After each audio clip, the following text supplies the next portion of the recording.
दोस्तों, क्या आपने कभी समुद्र के गहरे पानी के अंदर झरना गिरते हुए देखा है?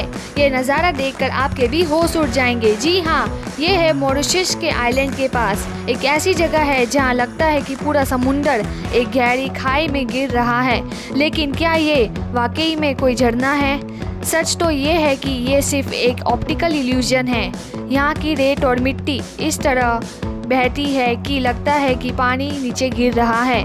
ऊपर से देखने पर ये दुनिया की सबसे अतरंगी जगह लगती है।